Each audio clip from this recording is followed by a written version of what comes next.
شدید ترین سیاسی بحران اس وقت ہمیں منہ چڑھا رہا ہے۔ نواز شریف صاحب جو ہے وہ جیل کے اندر میوزک کی کلاسیں لیں گے، اور آصف زرداری صاحب کا پچھلے سال یاد ہے پریڈ گراؤنڈ پہ انہوں نے آب حیات کی چسکی لگا کے مائیکل جیکسن کی طرح ڈانس کیا تھا۔ شاید اب وہ جیل کے اندر کوئی ڈانس کی کلاسیں لیں گے تو وہ زیادہ ان کے لیے بہتر رہے گا۔ سیاست کے اندر اب ان کا انشاءاللہ کوئی مستقبل نہیں ہے۔ ایک وزیر اعلیٰ ہے جس کے اوپر اس وقت جے آئی ٹی میں ڈیمنگ ایویڈنس موجود ہے۔ میرا خیال ہے کہ اس وقت ٹائم ہے کہ آپ کی جو قیادت کی تبدیلی کی ضرورت ہے۔ اگر یہ سارے معصوم ہیں تو پھر بدماش کو پاکستان کے لوگوں کو لوٹا کس نے؟ کیا بے حیائی سے کہتے ہیں اکٹھی ہو کے اس میں موومنٹ چلائیں گے ہم؟ آپ اس اتحاد کا نام رکھیں T O P, thugs of Pakistan. Zardari صاحب کی، نواز شریف کی بس آخری فلم چل رہی ہے۔ سیاست کا یہ نظام دفن ہوگا۔ مراد علی شاہ کو استعفیٰ دینا چاہیے، شرم ہے تو استعفیٰ دو بھائی۔ مراد علی شاہ صاحب یہاں تک آئے، یہاں تک پھنسے ہوئے، ان کی حیثیت کیا ہے؟ ہم تو چاہتے ہیں کہ آپ کا انسٹیٹیوشن رہے، مگر آپ خود اگر لگے ہوئے ہو پولیٹیکل انسٹیٹیوشنز کو ختم کرنے کے لیے تو میں کیا سمجھا سکتا ہوں؟ میری حکومت نہیں گرا سکے، میں کر کے آیا، 5 سال ان کو میں نے چلا کے دکھائی۔ جو آدمی زیادہ بولے نا سائز سے، سمجھ لو اس کا وقت آ گیا، اس کو پتہ لگ گیا۔ میں ہوں Haider Waheed and welcome to Agenda 360۔ آج ہم جو پاکستان کی سیاست میں ایک ٹرموائل دیکھ رہے ہیں، کچھ لوگ اس کو ٹرموائل دیکھ رہے ہیں اور پاکستان تحریک انصاف اور حکومت وقت اس کو نیا پاکستان کی طرف ایک بڑا قدم دیکھ رہی ہے، لیکن ہم دیکھ رہے ہیں کہ ایک سیاسی اور لیگل دباؤ جو ہے اپوزیشن پہ بڑھتا نظر آ رہا ہے، اور ان کی سیاست اب کدھر جا رہی ہے اس پہ آج ہم بات کریں گے۔ ہمیں جوائن کر رہے ہیں رانا افضل صاحب جو کہ پی ایم ایل نون کے سینئر لیڈر ہیں، افتخار درانی صاحب جو کہ پاکستان تحریک انصاف کو ریپرزینٹ کریں گے، اور عاجز دھمرال صاحب ہمیں جوائن کریں گے پاکستان پیپلز پارٹی سے۔ رانا افضل صاحب، آپ سے پہلے میں شروع کروں گا، اب اگر ہم یہ اینالائز کر سکیں سچویشن کو، تو ایک ابھی آپ کے لیے ٹرکی سچویشن بنتی نظر آ رہی ہے۔ بہت زیادہ کوشش آپ نے کی تھی یہ الیکشن سے پہلے تاثر دینے کی کہ زرداری صاحب، کیونکہ انہوں نے سینٹ الیکشنز میں ایک طرح کا رول پلے کیا تھا کہ جیسے وہ کسی طرح سے عمران خان صاحب کے حامی ہیں، اور ایسے نعرے لگاتے، مریم نواز صاحبہ کو بھی دیکھا ہم نے کہ زرداری عمران بھائی بھائی، زرداری نیازی بھائی بھائی، شہباز شریف صاحب نے بھی کئی دفعہ کہا۔ لیکن اس دفعہ حکومت جو ہے نواز شریف صاحب اور آصف زرداری صاحب کو نتھی کرتی نظر آتی ہے، اور یہ جو زرداری صاحب کے خلاف جے آئی ٹی ہے تو ان کے خلاف، لیکن حکومت کا جو ہے وہ ایک طرح سے ایک اٹیمپٹ نظر آتا ہے کہ یہ اپنی اکاؤنٹیبلٹی کی مہم کو آتھینٹسٹی دینے کے لیے آپ دونوں کو ساتھ دکھا کے اس جے آئی ٹی کو آپ کے خلاف بھی استعمال کرتے نظر آ رہے ہیں۔ آپ کس طرح دیکھتے ہیں سر؟ یہ ایک نازک موڈ اس طرح سے ہے کہ ایک پرسیپشن یہ نہ جائے کہ جیسے یہ جے آئی ٹی اگر اوتھینٹک ہے زرداری صاحب کے خلاف، تو پھر ساری باتیں نواز شریف صاحب کے خلاف بھی اوتھینٹک ہیں۔ دیکھیں، میں سمجھتا ہوں کہ آپ نے درست کہا کہ پی ٹی آئی کی لیڈرشپ جو ہے وہ پوری کوشش کر رہی ہے کہ دونوں جماعتوں کو ایسے شو کرے کہ یہ دونوں ایک ساتھ تھیں اور یہاں پہ ان کا کوئی جوائنٹ وینچر تھا۔ حالانکہ بہت سارے لوگ ہیں جو پی ٹی آئی چھوڑ کے اس میں گئے ہیں، جو پیپلز پارٹی کو چھوڑ کے پی ٹی آئی میں گئے ہیں، اور وہ بتا سکتے ہیں کہ ہمارا کوئی جوائنٹ وینچر تھا یا نہیں تھا، اور عوام بھی جانتے ہیں کہ یہ دونوں جماعتیں آپس میں ایک دوسرے کے مقابلے کے اوپر بڑے شدید قسم کے الیکشن لڑتے رہے ہیں۔ یہاں تک کہ جب میں نیا پولیٹکس میں انٹر ہوا تو ہم تو ایک دوسرے کی شادی بیاہوں پہ بھی نہیں جایا کرتے تھے، اور اتنا ہمارے درمیان میں فاصلے ہوا کرتے تھے جو کہ عموماً سیاسی جماعتوں میں نہیں ہونے چاہیے۔ لیکن پی ٹی آئی کی پوری کوشش ہے کہ وہ اپنی بلیم گیم کے اندر، لیکن مجھے یہ سمجھ نہیں آتا کہ یہ کیا سمجھتے ہیں کہ اگر ہم لوگ برے ہیں، پیپلز پارٹی بری ہے، پی ٹی آئی بری ہے، تو ہمیں برا کہنے سے کیا یہ اچھے بن جائیں گے؟ ان کی جو گھٹیا کارکردگی ہے پچھلے 5-6 مہینوں کے اندر، جس سے عوام در بدر ہیں اور پاکستان کا جو اکنامک فیوچر ہے وہ تاریک ہوتا جا رہا ہے، تو کیا یہ ہمیں برا کہنے سے ان چیزوں کے اثر سے لوگوں کو بچا لیں گے؟ جیسے ان کو اندازہ نہیں ہو رہا کہ بازار بند ہو رہے ہیں، کاروبار بند ہو رہے ہیں، لوگ مایوس ہو رہے ہیں، پاکستان میں فورن ڈائریکٹ انویسٹمنٹ تاریخ کے نیچے ترین سطح پہ پہنچ گئی ہے۔ پاکستان کے لیے محض ان کے مطابق پرانا پاکستان ختم کرانا ہی کافی نہیں ہے، ان کو اپنی پرفارمنس بھی دکھانی پڑے گی، لیکن ساتھ ساتھ یہ کہتے ہیں کہ ایک بڑی وجہ جو ان کو ووٹ ملا وہ ہے کہ پرانا پاکستان یعنی پرانی یہ جو پولیٹیکل لیڈرشپ ہے جس کو کرپٹ یہ لیبل کرتے ہیں، ان سے لوگوں کو نجات دلانا یہ سمجھتے ہیں کہ ان کی سب سے بڑی پرائیورٹی ہے۔ یہ بیمار ذہن کی باتیں ہیں۔ اپنا کام کرنا نہیں، دوسروں کو نجات دلانا، اپنا کام اچھا کر لیں اور پھر لوگ جو ہیں ہمیں چھوڑ کے ان کے پاس چلے جائیں گے۔ اگر نجات دلانی ہے الزام تراشی کے ساتھ تو پھر تو میرا خیال نہیں جائیں گے۔ الزامات تو بڑے گھنونے ہیں عمران خان کی ذات پہ، ان کی ٹیم کے اوپر، ان کے ہر ممبر کے اوپر بڑے گھنونے الزامات ہیں۔ ہم کیوں نہیں کرتے ان الزامات کے اوپر بحث؟ ہم اس لیے نہیں کرتے کہ اس سے کیا ہمیں کیا حاصل ہوگا۔ ہم نے تو اپنی کارکردگی کے جو پیرامیٹرز شو کرنے تھے وہ کر دیے۔ ہم نے 4% انفلیشن کے ساتھ لوگوں کو ایک خوشحال زندگی دی، پاکستان کی معیشت کو ترقی دی، پاکستان میں انٹرسٹ ریٹ کم تھا، کاروباری لوگوں کو سستا قرضہ ملتا تھا اور وہ اپنے کارخانے لگا سکتے تھے۔ آج دگنا ہو گیا قرضے کا ریٹ۔ آج انویسٹمنٹ کرنا پاکستان کے اندر، کوئی پروجیکٹ کرنا تھا جو 100 روپے میں ہوتا تھا، آج 150 روپے میں نہیں ہو رہا۔ تو آج پاکستان کے لیے جو آپشنز تھی عام آدمی کی زندگی کو خوشحال کرنے کی، جس کی خاطر سب سیاست ہوتی ہے، یہ ساری سیاست جو ہے لوگوں کی زندگی کو خوشحال کرنے کی طرف بھی جانا ہے۔ لگتا یہ ہے کہ اس وقت خان صاحب کے پاس اتنا کولیٹرل ہے کہ بے شک کہ قیمتیں کم نہیں تھوڑی بڑی ہیں، اور لیکن جب تک کہ بہت زیادہ نہیں بڑھ جاتی، لگتا ہے ان کے پاس اتنا کولیٹرل ہے کہ وہ اس کا استعمال کرتے ہوئے اپنی پرفارمنس کے بجائے آپ لوگوں کو برا دکھا کے پہلے کچھ اپنا ٹائم گزار لیں۔ تو آپ کے خیال سے اس ٹائم پہ جب خان صاحب جو ہیں ان کا اتنا کولیٹرل ہے، آپ کی پولیٹیکل اسٹریٹجی کیا ہوگی؟ میں نہیں سمجھتا کہ ان کے پاس کوئی کولیٹرل ہے۔ کس چیز کا کولیٹرل ہے؟ کیا خیبر پختونخوا کے لوگ جو ہیں وہ خوشحال ہیں؟ کیا خیبر پختونخوا میں یہ کوئی اچھا کام کر کے آئے ہیں؟ خان صاحب پہ ایک بھروسہ عوام نے کیا کہ بھائی کم سے کم یہ نئے ہیں، کرپٹ نہیں ہیں، اور زیادہ پرفارمنس ابھی تک نہیں دکھا سکے پرہیپس، لیکن لوگ انتظار کرنے کو اس لیے تیار ہیں کیونکہ وہ سمجھتے ہیں کہ خان صاحب جو ہے ان کی ایک کریڈیبلٹی اتنی ہے کہ وہ ایونچولی جو ہے he will come through. I don't think so, میرا بالکل خیال نہیں ہے۔ خان صاحب اپنے آپ کو نیا نہیں کہتے، خان صاحب اپنے آپ کو 22 سال کے تجربے کی بات کرتے ہیں۔ 22 سال کہتے ہیں میں نے محنت کی ہے۔ اگر جو شخص 22 سال میں کچھ نہیں سیکھ سکتا، وہ اگلے چند مہینوں میں کیا سیکھ لے گا؟ 22 سال میں کیا سیکھا انہوں نے؟ یہی سیکھا کہ 3-4 چیتے پال لو اور ان کا منہ کھلوا دو اور وہ روزانہ بکواس کریں، اپوزیشن کے اوپر الزامات لگائیں، گندی زبان استعمال کریں۔ الزام یہی ہے کہ ایک طرف آپ کی حکومت جو ہے وہ ایک طرف آپ کی حکومت جو ہے وہ لوگوں کو چور ڈاکو یا برا بلا کہہ کے ان کو نچلا تو دکھا رہی ہے، اور ساتھ ساتھ کیونکہ ان کے خلاف اس طرح کے ایویڈنس بھی جی آئی ٹی خاص کر جس طرح آئی ہے، تو ایک آپ کو ادھر سے تو تھوڑا اطمینان ہے۔ لیکن اگر ہم بات کریں آپ کی حکومت کی پالیسیز کی، اور اگر ہم بات کر سکیں، بہت جلدی ہے ابھی اتنی بات نہیں کر سکتے اس چیز کی، کہ نتائج کی اگر بات کریں تو وہاں کوئی بہت زیادہ کچھ کہنے کو نہیں ہے۔ تو آپ کے خیال سے کب تک اس طرح سے چل پائے گا کہ لوگوں کو دوسروں کو برا بلا کہہ کے ہی جو ہے عوام کو آپ مطمئن کریں گے؟ دیکھیں جی، پہلی بات تو یہ ہے کہ ان کو برا بلا تو تاریخ بھی کہے گی، ہم بھی کہیں گے۔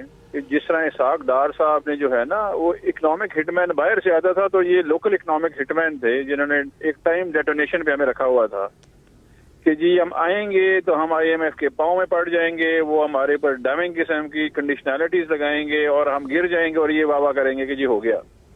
یہ ان کا پلان انہوں نے کر کے گئے ہمارے لیے، لیکن اللہ کے بڑے مہربانی ہیں اور نیک نیتی سے اور خلوص نیت سے پرائم منسٹر نے کام کیا۔ ہم نے اپنے دوست ممالک کو لے کے آئے یہاں پہ ہیلپ کرنے کے لیے، اور اسی وجہ سے ابھی اس سچویشن میں ہم نہیں رہے اور ابھی بہتر سچویشن کی طرف ہم جا رہے ہیں، اور جس طرح دن گزر رہے ہیں ہم بہتری کی طرف جائیں گے۔ ان کو تاریخ نے بھی معاف نہیں کرنا، ہماری بات نہیں ہے، مطلب کہ ہم نے کوئی پوائنٹ سکورنگ کے لیے نہیں کہہ رہے۔ میں آج ہی ایک ایونٹ پہ گیا ہوا تھا جو کہ پوسٹل سروس کا تھا جی، پاکستان پوسٹ جو ہے، جو میرا ریئرلی بندہ سنتا ہے، اس ادارے میں بھی 52 ارب روپے کا خسارہ تھا۔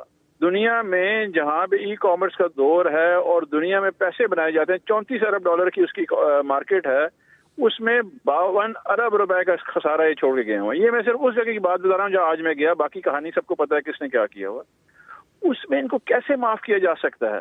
ان کو برا بلا کیسے ہم کیسے نہ کہیں. یہ غربت جو یہ جے آئی ٹی درانی صاحب اس دفعہ آپ نے کہا ان کو تاریخ بھی معاف نہیں کرے گی، لیکن ہم نے ان دا پاس دیکھا ہے کہ جب بھی نواز شریف صاحب اور پیپلز پارٹی کی لیڈرشپ پہ وار ہوا ہے تو ایونچولی ووٹ لیکن انہی لوگوں کو پڑ جاتے ہیں. تو اس دفعہ مختلف کیوں ہوگا؟ What would have changed?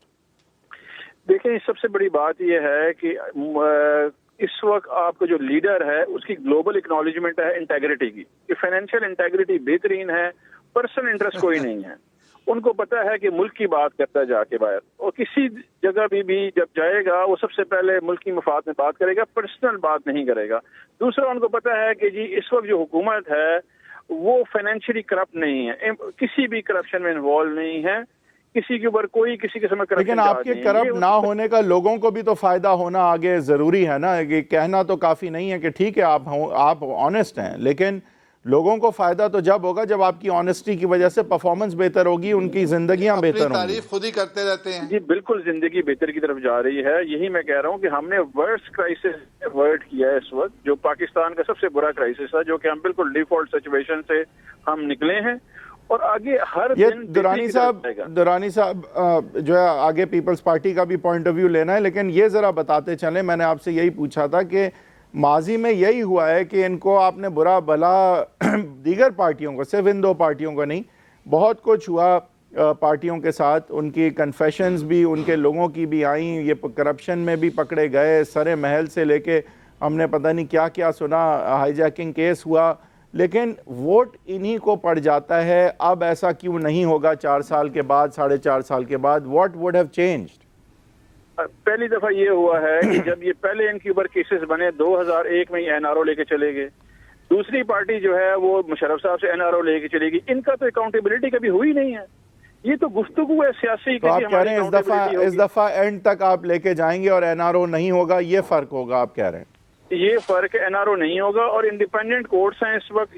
اچھا تو درانی صاحب اگر ایسا NRO اب نہیں ہوگا تو قانون سازی تک آپ پیپلز پارٹی کے بغیر نہیں کر سکتے.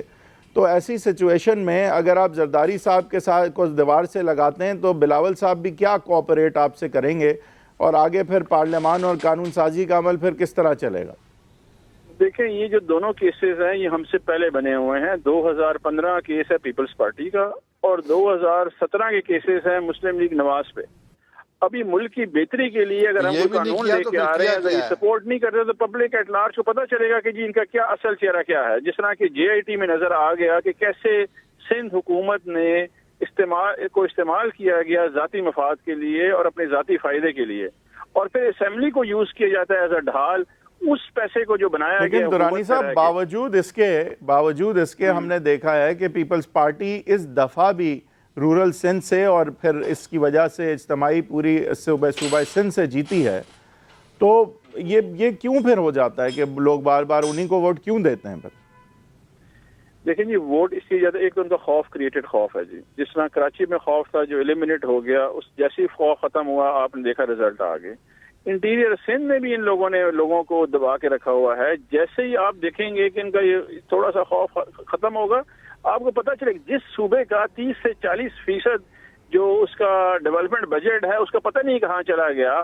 وہ غریب عوام کے ساتھ اس وقت ہمدردی کی ضرورت ہے. تو عاجز دھمرال صاحب آپ سے پھر میں یہ پوچھوں گا کہ اگر درانی صاحب صحیح کہہ رہے ہیں اور آپ کی اعلیٰ قیادت اب کسی طرح اگر جیل نہ صحیح کسی طرح سائیڈ لائن ہوتی ہے تو یہ جو خوف کا زور جسے یہ بتاتے ہیں آپ کا، اگر وہ ٹوٹتا ہے تو پھر آپ کی سیاست آگے کدھر جا رہی ہے؟ جو بھی درانی صاحب فرما رہے تھے، اپنی تعریف فی الحال تو اپنی تعریف خود سے کر رہے ہیں. آپ سوشل میڈیا بھی ایک ٹول ہے اور آپ کے کیمرہ جب بازاروں اور مارکیٹوں میں جائیں جہاں پر لوگ یہ سوال کرتے ہیں ان سے کہ آپ نے جو انکروچمنٹ کے خلاف جو ایکشن لیا ہوا ہے، لوگوں کے گھروں کو، مارکیٹوں کو، بازاروں کو مسمار کر دیا، مگر آپ کے پرائم منسٹر کا گھر جو الیگل ہے اور سپریم کورٹ بار بار کہہ کے تھک گئی، مگر پرائم منسٹر کا گھر جو ہے اب تک ریگولر نہیں ہوا ہے. یہ ہے ٹو فیس پالیسی ان کی. اپنی بھی بات کریں وہ بات ٹھیک ہے، ان پہ بھی الزام لگائیے. نہیں آتا کیونکہ انہوں نے پہلے اپنے صوبے کا جواب دے دیں کہ آپ کی لیڈرشپ کے ساتھ کیا ہو رہا ہے، پھر ضرور ان پہ الزام لگائیے.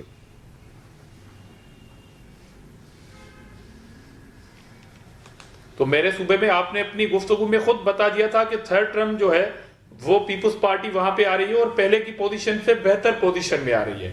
اب نہیں وہ کہہ رہے ہیں مجھے آئندہ تو ایسا بڑی نہیں مجھے ہوگا ریسپیکٹ ہے درانی صاحب کے اس لیے دفعہ they are کہ وہ going کہہ all رہے the ہیں کہ way. خوف کی وجہ سے نہیں وہ کہہ رہے ہیں کہ خوف نہیں وہ کہہ رہے ہیں کہ خوف کی وجہ سے یہ ووٹ دے رہے ہیں. مجھے آج بڑا افسوس ہو رہا ہے درانی صاحب کے اس ریمارکس پہ. میں بڑا ڈیو ریسپیکٹ ہے مجھے. اور مسئلہ یہ ہے کہ کے پی کے اندر وہ کیا خوف تھا جہاں پر آپ نے کمیشن بند کر دیا, جہاں پر آپ کی میٹرو جو 29 ارب سے 1 کھرب روپے تک آ کے پہنچی اور وہ پورا پروجیکٹ نہیں ہوا, جہاں پر آپ کے وزراء جیلوں میں چلے گئے, پھر انہی وزراء کو جیلوں سے نکال کے اپنی کابینہ میں شامل کرتے رہے آپ. تو آج کیا اس صوبے میں ہو گیا کہ نیب کے پراسیکیوٹر 5 ایک ہی at a time Khyber Pakhtunkhwa کے وہ استعفیٰ دینے پہ مجبور ہو گئے. وہ کیا خوف ہے کہ زلفی بخاری سے الجھنے والا نیب کا پراسیکیوٹر جو ہے اس کو زبردستی استعفیٰ دینے پہ مجبور کیا جا رہا ہے. وہ کیا خوف ہے کہ بنی گالا کیس کا ڈپٹی اٹارنی جو ہے وہ کیس سے الگ کیا جا رہا ہے, سی ڈی اے کا چیئرمین جو ہے وہ وہاں سے ہٹایا جا رہا ہے. اور یہ کیا خوف ہے کہ پنجاب آئی جی اور اسلام آباد آئی جی کیس میں اور زلفی بخاری کیس میں پرائم منسٹر صاحب خود میڈیا سے یہ کہیں کہ عدالت جو ہے وہ ان کیسوں میں زیادتی کرتی جا رہی ہے. ٹھیک ہے سر, یہ ان ساری چیزوں کا دورانی صاحب سے جواب لیں گے لیکن پہلے سر یہ بتا دیں سر, یہ جواب لوں گا میں دورانی صاحب سے. اور دوسری بات میں دورانی صاحب سے ذرا یہ بھی پوچھ لیں, اور دورانی صاحب سے ذرا یہ بھی پوچھ لیں کہ ابھی جو ای سی ایل کی لسٹ آئی ہے اس میں نمبر 4 پہ جو محمد مومن نام کا ایک بندہ ہے سندھ سے, جن کا نام ای سی ایل پہ ڈالا گیا ہے کہ یہ بندہ اب پاکستان سے باہر سفر نہیں کر سکتا, مگر وہ ایک ایسے سفر کر چکے ہیں جو اس دنیا میں نہیں رہے, لوگ مردہ ہو چکے ہیں. ان کے نام لسٹ نمبر 4 پہ محمد مومن آپ چیک کیجئے گا, وہ اس دنیا میں نہیں رہے مگر ان کا نام بھی ہے. وہ کیا خوف ہے کہ آپ کے ہی صوبے میں ایک پروفیسر کی مردہ حالت کو ہتھکڑیاں لگائے بیٹھے ہوئے ہیں آپ پھر بھی کہہ رہے ہیں کہ ہم زبردست کام کر رہے ہیں. صاحب آپ کی یہ ساری باتوں کا میں جواب لوں گا, لیکن پہلے آپ کو یہ جواب دینا ہے کہ جو الزام جے آئی ٹی میں بھی لگتا ہے کہ پورا صوبہ سندھ کی حکومت جو ہے وہ ٹھیکوں کے ذریعے سے ایک مشین بنی ہوئی تھی زرداری صاحب کے لیے, اومنی گروپ کے لیے پیسے بنانے کے لیے.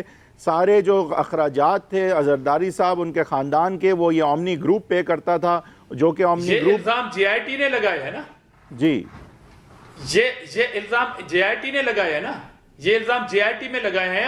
اور پیپلز پارٹی وہ واحد پارٹی ہے جو ڈیورنگ الیکشن اس سے پہلے کی حکومت اور اس سے پہلے کہ آصف علی زرداری اسی ملک کے اداروں نے 11 سال تک احتساب کیا تھا, 12 ریفرنسز تھے, اس قوم کے اربوں روپے ان ریفرنسز پہ خرچ ہوئے تھے, مگر ان کا جواب کون دے گا؟ ایک آپ کا کہنا یہ ہے کہ پرانی روایت بتاتی ہے کہ یہ الزامات ثابت نہیں ہوں گے, لیکن دوسری طرف دورانی صاحب کہہ رہے ہیں اس دفعہ مختلف ہے, یہ آل دا وے جائیں گے اور کوئی آپ لوگوں کو این آر او نہیں ملے گا. یہ الزامات پہلے سے علیحدہ ہیں, ان کا آپ علیحدہ جواب دیں. دورانی صاحب کے عرض میں دورانی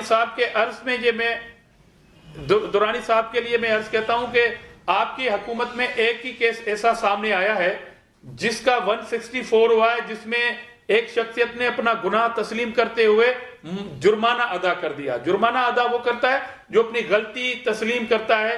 انفارچونیٹ, مجھے قابل احترام ہے دمرا صاحب آپ کی جو ساری باتیں ہیں ان کا ہم جواب لیں گے دورانی صاحب سے, لیکن ایک بریک کے بعد دورانی صاحب سے یہ لیں گے جو سارے الزامات انہوں نے لگائیں, لیکن عاجز صاحب نے ابھی تک جو الزامات ان پہ لگے ہیں اس کا جواب نہیں دیا. کوشش کریں گے کہ وہ جواب بھی ہم ان سے لیں. رانا افضال صاحب بھی ہمارے ساتھ موجود ہیں, آپ بھی رہیے گا. ایک بریک کے بعد اس کو یہیں سے ریسٹارٹ کریں گے.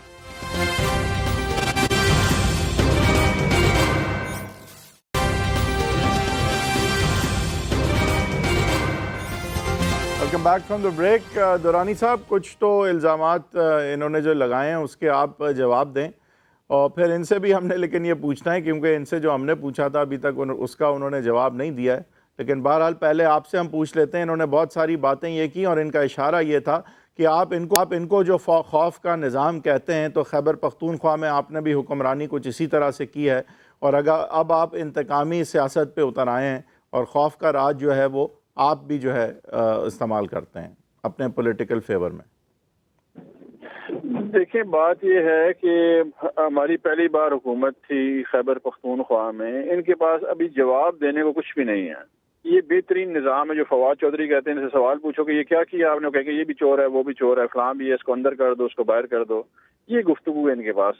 اس سے آگے کوئی سطحی لیول سے آگے ان کے پاس کوئی گفتگو نہیں ہے، جواب نہیں ہے، لاجواب ہو گئے.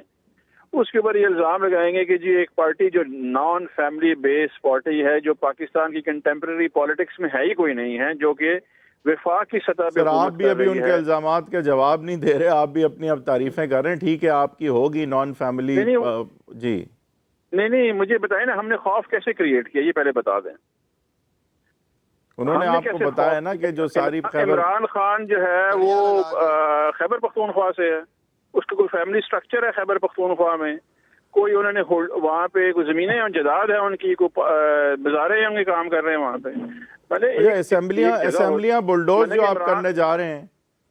جی درانی صاحب، یہ اسمبلیوں کے پیچھے کیوں آپ پڑے رہتے ہیں جب کہ آپ کی اپنی اسمبلی ہے؟ ہم نے کون سی اسمبلی کے پیچھے پڑے ہیں؟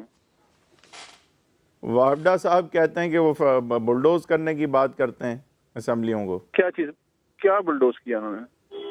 نہیں انہوں نے جو ہے بلڈوز کرنے کی اسمبلی پروگرام میں کہا ہے کہ بلڈوز کر دینی چاہیے یہ اسمبلیاں. نہیں میں نے سنا نہیں ہے، اگر آپ مجھے بتا دیں گے کانٹیسٹ تو میں جواب دے دوں گا ان کی. شاید بہرحال سر بات بیسکلی یہ ہے کہ اس وقت تحریک انصاف کی جو حکومت ہے وہاں ہم کچھ بہت زیادہ نئے پاکستان کی طرف اقدامات کا کم، اور پرانے جو سیاستدان ہیں بے شک کہ ان کو جو آپ پروسیکیوٹ کر رہے ہیں وہ اس کا زیادہ سن رہے ہیں. تو یہ دو پر ہونے چاہیے نا اس پروگریس کے. ایک تو آپ جو ہے یوز کر رہے ہیں، دوسرا پر جیسے ابھی زیادہ استعمال نہیں ہو رہا. نہیں دونوں پر دیکھیے، پہلی تو بات یہ ہے کہ basically let's put the record straight کہ یہ وہ کیسز ہیں جو ہم سے پہلے کے چل رہے ہیں. یہ دونوں کے دونوں سو موٹو لیے گئے ہیں. جتنے بھی کیسز ہیں سپریم کورٹ کی سپرویژن میں ہو رہے ہیں. تو پہلی بات یہ کریٹ کرنا چاہ رہے ہیں نیریٹیو کہ جی یہ کوئی پولیٹیکل وکٹمائزیشن ہو رہی ہے.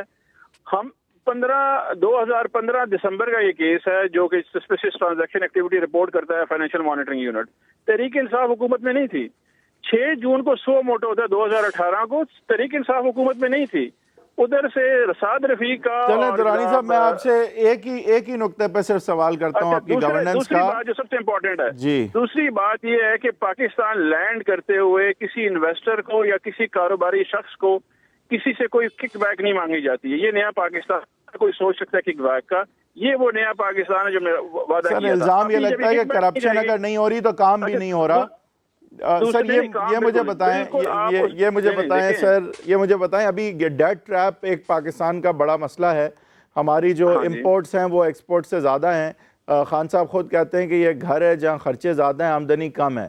تو اس چیز کو بدلنے کے لیے، ایکسپورٹس بڑھانے کے لیے ہم کیا اقدامات کر رہے ہیں؟ کچھ اگر ہم دیکھیں اپنی سافٹ ویئر انڈسٹری کی طرف، وہاں پہ ہم کیا کر سکتے ہیں؟ کیونکہ وہاں پہ بہت زیادہ انفراسٹرکچر ڈیولپمنٹ کی ضرورت نہیں ہے، بجلی پانی کی اس حساب سے ضرورت نہیں ہے.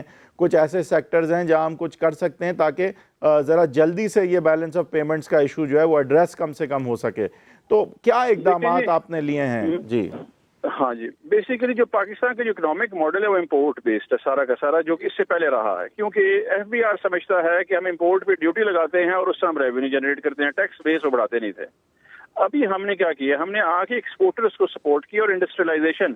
جب پاکستان ڈی انڈسٹریلائز ہو رہا تھا، اب یہاں پہ ری انڈسٹریلائزیشن جا رہے ہیں. ابھی ہماری پالیسی آ جائے گی بہت جلد، اگلے مہینے پرابیبلی میرا خیال ہے ہمارے کامرس منسٹر اناؤنس کریں گے، جس میں انسینٹیوائز کر رہے ہیں ایکسپورٹ کو. جتنے بھی ایکسپورٹر ہیں کراچی میں آپ جائیں، بائی اینڈ لارج آپ کو فیڈ بیک دیکھیں گے جی گورنمنٹ نے ہمیں فیسیلیٹیٹ کیا in terms of having more exports, تاکہ آپ کا بیلنس آف پیمنٹ کا ایشو نہ رہے.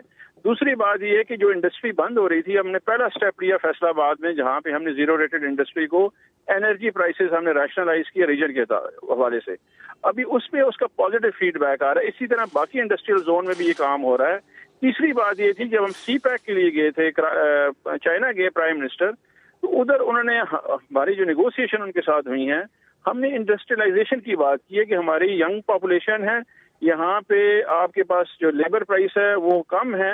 کیونکہ جس طرح انہوں نے ویتنام میں کیا وہ ماڈل ہم نے کہا کہ پاکستان میں امپلیمنٹ کریں. سر یہ تھوڑا سا آج کی سیاست کی طرف پھر آئیں گے. ٹھیک ہے، میں نے ایک نقطہ بس اس لیے چھیڑا تھا کہ ہمیں کوئی فیلر تو ملے کہ اس وقت کیا ہو رہا ہے پالیسی وائز. صرف یہ نہیں کہ دوسری سیاسی پارٹیوں کے حوالے سے کیا ہو رہا ہے. جب اب ہم بریک کی طرف جائیں گے, بریک سے آکے ویسے میں رانا افضال صاحب سے یہ پوچھوں گا کہ یہ جو 2005 انکوائری تھی جو اب چیف جسٹس صاحب کے سو موٹو ایکشن کی وجہ سے اس کو پہیے لگ گئے اور ابھی آگے بڑھی اور اتنی significant J I T report آئی ہے, تو یہ نواز شریف صاحب کے دور میں, پی ایم ایل نور کے دور میں اس پہ کیوں پیش رفت نہیں تھی؟ کیا یہی وجہ نہیں ہے کہ لوگ یہ سوچنے پہ پھر مجبور ہوتے ہیں کہ یہ نیا پاکستان پھر اسی لیے ہے کیونکہ یہ ساری جو ایک دوسرے کی کرپشن چھپتی تھی وہ اب نہیں چھپے گی؟ اس پہ ہم پوچھیں گے رانا افضال صاحب سے ایک بریک کے بعد.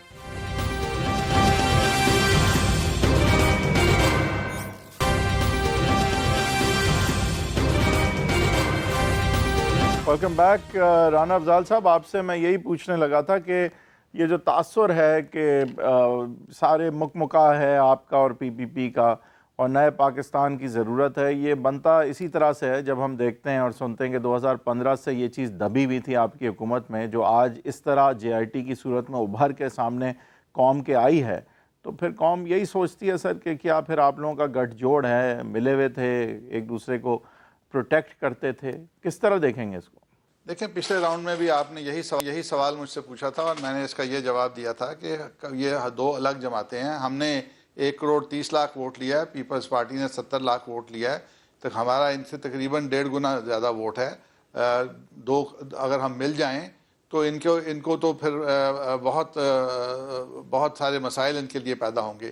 یہ تو ان کی خوش قسمتی ہے کہ دونوں پارٹیوں نے اپنے اپنے مینیفیسٹو پہ الیکشن لڑا ہے اور دونوں پارٹیاں آپس میں بجنگ آمد رہی ہیں, اور چارٹر آف ڈیموکریسی ہمیں بجمد رکھنے کے لیے عامروں نے بڑا رول ادا کیا.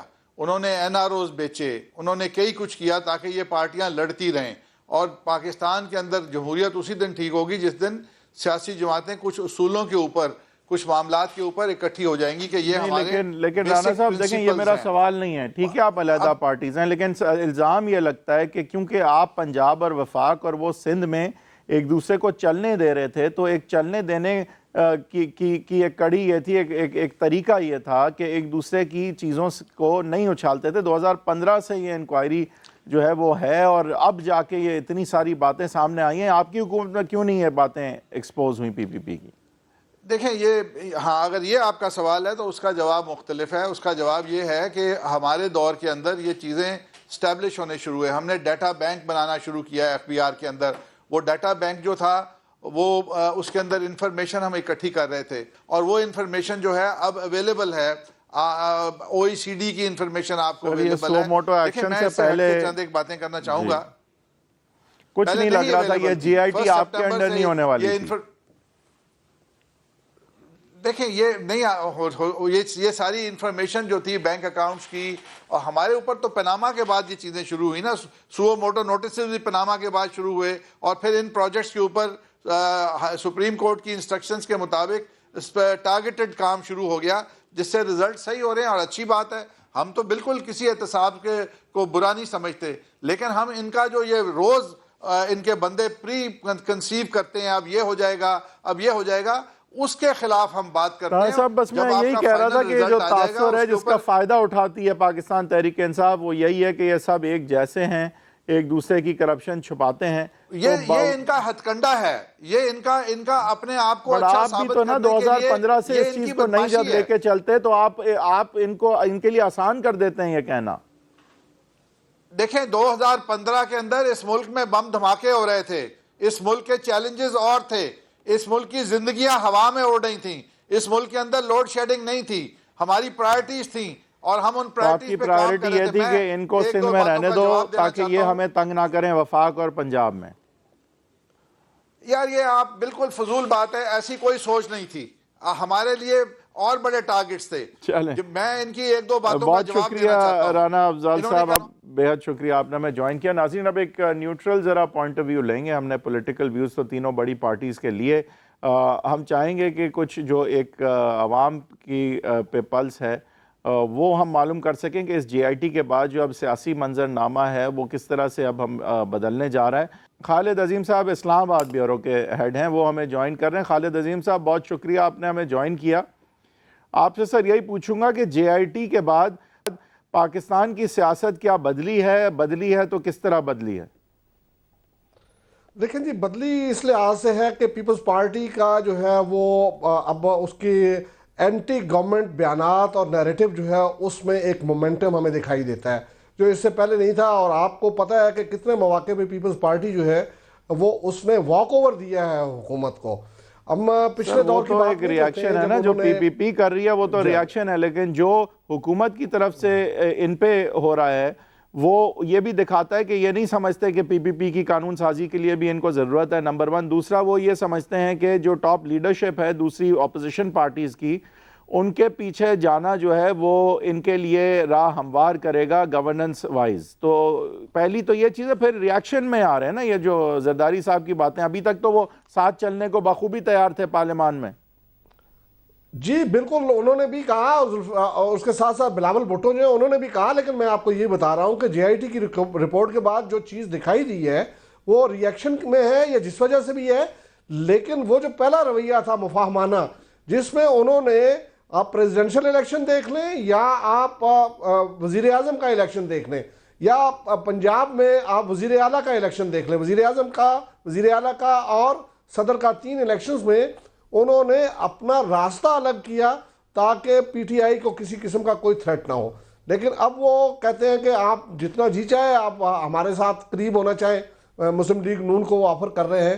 لیکن مسلم لیگ نون جو ہے وہ میرا خیال ہے, رانا افضل صاحب کی بات میں سن رہا تھا, لیکن مجھے لگتا ہی ہے کہ مسلم لیگ نون جو ہے وہ محتاط انداز میں چلے گی پیپلز پارٹی کے حوالے سے, خاص طور پہ. آپ کا یہ خیال نہیں ہے خالد عظیم صاحب کہ عوام کو یہ جو آتھینٹسٹی ہے اس اینٹی کرپشن یا اکاؤنٹیبلٹی ڈرائیو کی, اس کو تقویت نرشمنٹ ملی ہے اس جے آئی ٹی کے بعد, اور اس حد تک ملی ہے کہ اگر پی ایم ایل نون اب اگر اوورآل یہ نعرہ بلند کرتی ہے کہ وکٹمائزیشن ہو رہی ہے, تو اس جے آئی ٹی کے بعد لوگ کہیں گے کہ بھئی یہ تو حقائق اتنے زیادہ ہیں یہاں پہ, تو کنارہ کشی میرے خیال سے نون لیگ کے لیے زیادہ اس وقت ایک اچھی اسٹریٹجی ہوگی ویزاوی دا جے آئی ٹی, کہ وہ اس سے بالکل دور رہیں.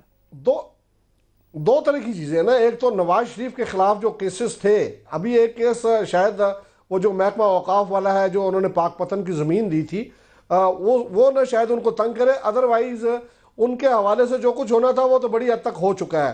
اب وہ سزا ہے, اس کے بعد وہ معطلی کے لیے جائیں گے, معطل ہوتی ہے یا نہیں اس کے چانسز اس لیے ہیں کہ زیادہ بگر سزا جو ہے وہ معطل ہو چکی ہے, اور ابھی تک تو پریسیڈنٹ یہی ہے, انلیس کہ سپریم کورٹ کا 5 رکنی بینچ جو ہے کوئی ادروائز فیصلہ کر دے تو پھر کوئی تھوڑی سی مشکل. ادروائز ان کو ابھی کوئی فوری نوعیت کی مصیبت ان کے لیے نہیں ہے.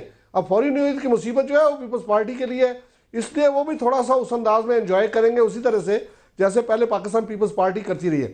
لیکن جہاں تک عوام کے پرسیپشن کا تعلق ہے, وہی صاحب اس بات کو آپ حیدر وحید صاحب سامنے ضرور رکھیں کہ لوگ یہ کویسچن ضرور کرتے ہیں کہ جو پی ٹی آئی سے تعلق رکھنے والے لوگ ہیں ان کو تو ریلیف مل رہا ہے. مثلا زلفی بخاری صاحب جو ہیں ان کا نام ای سی ایل میں ڈالا گیا تھا اور اب وہاں پہ ان کو ریلیف مل چکا ہے صرف حکومت کی کمزور پیروی کی وجہ سے. اگر حکومت نے اتنے اسٹرانگ انداز میں پیروی کی ہوتی تو شاید ان کا نام ای سی ایل سے نکالے جانے کی بات نہ ہوتی. نہیں, لیکن ابھی زیادہ حاوی پرسپشن کیا ہے, زیادہ حاوی کیا یہ ہے بات عوام پہ کہ دیکھیں جے آئی ٹی میں جو باتیں نکلی ہیں, عمران خان صحیح کہتا تھا پرانا پاکستان ختم کرنا جو ہے زیادہ ضروری ہے پہلے, یا دوسری طرف یہ اس کو وکٹمائزیشن کی ایک اور کڑی سمجھا جائے گا. حیدر وحید صاحب دیکھیں, لوگوں کے سامنے ہمیشہ اپنے مسائل ہوتے ہیں. جب ان کو گیس نہ مل رہی ہو, جب ان کے بجلی کے نرخ بڑھ رہے ہوں, جب ان کو مہنگائی کا سامنا کرنا پڑ رہا ہو, اور وہ چاہے ڈالر کے ریٹ بڑھنے کی وجہ سے ہے یا کسی اور وجہ سے, تو وہ میرا خیال ہے ان ساری چیزوں کو پھر نیگیٹو لینا شروع کر دیتے ہیں. حکومت کے لیے تھوڑا سا اس بات کی طرف توجہ دینا اس کو ضروری ہے کہ وہ یہ سارا کام ضرور کرے, احتساب والا کام کرے, لیکن جب پبلک جو ہے وہ کسی معاملے میں تنگ ہوں گے تو پھر وہ اس نیریٹو کو بہت آسانی سے بائی کر لیتے ہیں کہ جی ہمارے خلاف. تو ان کنکلوژن خالد عظیم صاحب آپ کا یہ کہنا ہے کہ چاہے یہ پیپلز پارٹی اور پی ایم ایل نون کو جس بھی طرح ایکسپوز کریں, لیکن جب تک خود کی پرفارمنس نہیں ہوگی اور مہنگائی کم نہیں ہوگی یا ایٹ لیسٹ مزید نہیں بڑھے گی, تو عوام جو ہیں وہ اس اکاؤنٹیبلٹی سے زیادہ ان کو فکر اپنی پراسپیرٹی یا اپنی ویلفیئر سے زیادہ ہوگی. لہٰذا پرفارمنس جو ہے وہ ان ساری چیزوں سے پھر بھی زیادہ بھاری اور زیادہ ضروری ہے.